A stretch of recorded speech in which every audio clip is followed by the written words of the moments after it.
Good evening you all. हम लोग आज डिस्कस करते क्वेश्चन आंसर चैप्टर 12 का। ओके, ये इसीलिए डिस्कस कर रहे हैं कि कुछ टॉपिक बचा है पढ़ाने के लिए, वो भी ख़त्म हो ही जाएगा। बट आप लोग का एग्ज़ाम बहुत ही जल्दी आ रहा है, तो सोचे कि पहले क्वेश्चन आंसर्स जितना भी सॉल्व कर दूंगा इसका। ठीक है, so first of all multiple choice question में the phase of freedom movement in which Gandhi ji was involve is known as. तो ये तो कोई बुर्बक भी बोल देगा गांधी नीरा बोल करके। Option B. ठीक है, who order the shoot out at Jallianwala Bagh. General Dyer. ये सबका जुबान पर ही है इनका नाम। Okay, fill in the blanks. Subhash Chandra Bose founded a new party named Forward Bloc है इन्होंने जो फॉर्म किया पार्टी का नाम। ठीक है, कांग्रेस से अलग होकर के फॉर्म किए थे। Khilafat movement was started by Mohammad Ali and Shaukat Ali, जिसको टू अली ब्रदर्स भी कहते हैं। The production of khadi was promoted by, कौन प्रमोट करेंगे, गांधी जी ही किए। ठीक है, the Swaraj party was formed by Motilal Nehru and C R Das. Motilal Nehru जो पंडित नेहरू का पिताजी थे। Multiple choice question, the Montagu Chelmsford reforms were also known as, क्या कहते थे इसको। हाँ, इसमें तो ऑप्शन, हाँ yes, option B, Government of India Act 1919। ठीक है, good. The ruler of was also the caliph of Muslim. Okay, option C, Turkey. Short answer questions, write a short note on Jallianwala Bagh massacre. पर एक short note लिखना है तो आप different way में लिख सकते हो। मैंने लिख दिया इस तरह से, फर्स्ट डेट मेंशन कर दिए, कब हुआ था, तो ये शायद यही अच्छा भी रहेगा इस तरह से। On 13 April 1919, military commander General Dyer gave order of open firing to his troops at the peaceful gathering at Jallianwala Bagh, Amritsar. ठीक है, firing continued 10 minutes and hundreds of people died on the spot. ये second point हो गया। तो ये short answer के लिए 2 marks इतना काफ़ी है मुझे लगता है। आप चाहे तो ऐड कर सकते हो बाकी पॉइंट। डिस्कस द खिलाफत movement.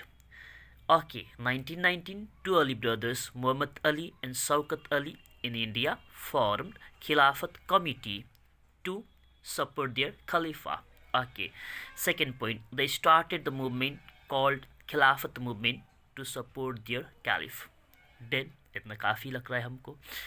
How was the civil disobedience movement different from the non-cooperation movement? Okay, first point, in non-cooperation movement, people were told only not to cooperate the Britishers, but in civil disobedience movement, people were also told to disobey the British law. Then, second point, people broke British law, violated forest law. Then, briefly discuss about Communist Party of India. Okay, first date mention कर देते। Communist Party of India was formed in the year 1925। अब इसका ideology के बारे में बात करते हैं। Communist party believes in equal distribution of income, point 1। Communist party also believes in straight control of industry. जितना भी इंडस्ट्री वगैरह जो है ज़्यादातर प्राइवेट को प्रीफर नहीं करते हैं, प्राइवेट इंडस्ट्री को कम्युनिस्ट पार्टी वो गवर्नमेंट का कंट्रोल में होना चाहिए, ये बिलीव करते हैं, उस पर विश्वास करते हैं। Long answer question, write a short note on emergence of Gandhi ji as a political leader. Okay, Gandhi ji एक पॉलिटिकल लीडर के रूप में किस तरह से वो एक पॉलिटिकल लीडर ये बने। ठीक है, तो Gandhi ji started satyagraha in South Africa against the domination of Britishers. तो फर्स्ट इनका करियर वहीं से स्टार्ट होते। ठीक है, and he was influenced by the writings of Tolstoy, Ruskin and etcetera. इन लोगों का राइटिंग से भी गांधी जी जो है प्रभावित हुए थे। His policy of non violence, और गांधी जी का जो नॉन वायलेंस का पॉलिसी है, अहिंसा का जो पॉलिसी है, ये इन्फ्लुएंस थे जैनिज्म और वैष्णविज्म से। ठीक है, जैनिज्म आप लोगों को पता ही होगा जैनिज्म के बारे में। ठीक है, he became popular among the Indians through his satyagraha, non cooperation and civil disobedience movement. तो इतना काफ़ी हमको लग रहा है। ठीक, discuss the contribution of Subhash Chandra Bose to the Indian freedom struggle. Okay, so first of all, he formed a party named Forward Bloc. Second point, he formed Indian National Army, Azad Hind Fauj Bikete, in Singapore. He took support of Japan and fought against the Britishers. Third point done. Fourth point, he made radio broadcast from Berlin, जो Germany में है, urging Indians to overthrow the British rule. British rule को खत्म करना होगा इन्होंने ये एक रेडियो ब्रॉडकास्ट के जरिए बर्लिन जर्मनी से इन्होंने अनाउंसमेंट किए. The Indian national army establish it's rule in Andaman and Nicobar island में भी इन्होंने अपने कंट्रोल जमाए. And also hosted the Indian flag in Manipur में भी, इंडिया का नॉर्थ ईस्टर्न स्टेट्स में भी इन्होंने अपना कंट्रोल जमाए थे. Right a short on Dandi March first. On 11 March 1930, Gandhiji started Dandi March along with his 72 volunteers. Point 110. March began from Sabarmati Ashram to Dandi, a coastal town in Gujarat. Point number 210. It was total 240 miles, that means 385 kilometer distance. Complete Dandi March ka notes. Quit India movement. Quit India movement was started by Gandhiji in 1942. First point 10. Gandhiji gave the slogan do or die. Second point 10. Government took quick action and soon after the resolution was passed, Congress was banned and all important leaders were arrested. ठीक है. Third point ये भी खत्म. Discuss the features of government of India act 1935. क्या क्या था government of India act 1935 में और ये फेल क्यों हुआ. ओके क्या क्या था. तो first of all there was the provision of creation of federation of state. Federation of state का क्रिएशन करने का एक प्रोविजन था वहाँ पर. Diarchy was introduce at the centre.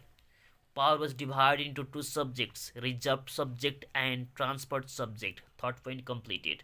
Fourth point, provinces were given autonomy. Fifth, this act failed because it couldn't satisfy the interests of the people.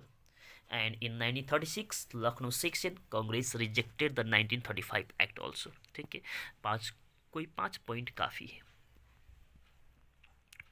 High order thinking skill question Hodge. British with its divide and rule policy ultimately divided the country into two parts. ठीक है. Can you think of an alternative solution that could have kept India united? Question यही कह रहा है कि Britishers ने divide and rule का policy को अपना करके इंडिया को टू पार्ट में डिवाइड कर दिए और एक अलग सा पाकिस्तान का फॉर्मेशन हुआ.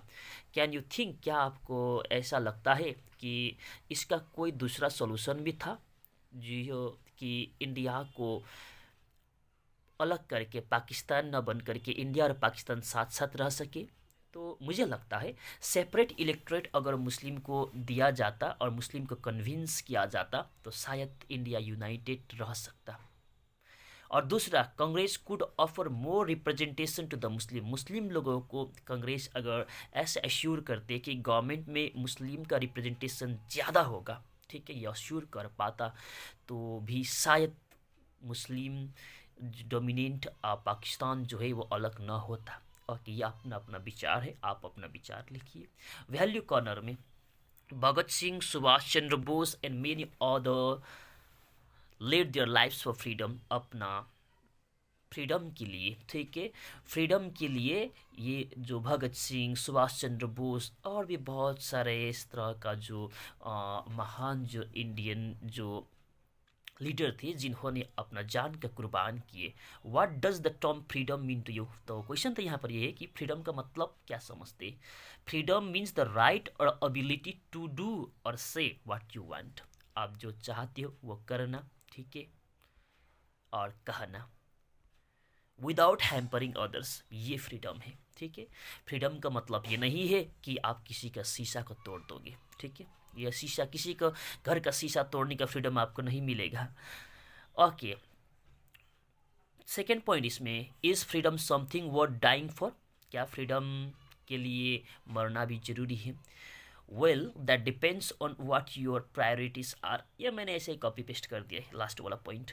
ये डिपेंड करता है कि आप किस चीज़ को प्रायोरिटी देते हो, ठीक है, इंपॉर्टेंस देते हो. If you think that living a caged prisoners life is worthless. अगर आपको ऐसा लगता है कि एक पिंजरा में बंद जिंदगी अगर जीना जो है ये वर्थलेस है, तो डेफिनेटली आपको मरना ही अच्छा है, उसके लिए तो जान दे दूँ, ठीक है। Then you may happily die for freedom like many of the freedom fighters of the world died. Okay, तो इसको अपना पॉइंट में आप लिख सकते हो डिफरेंट वे में। Okay, thank you, best of luck.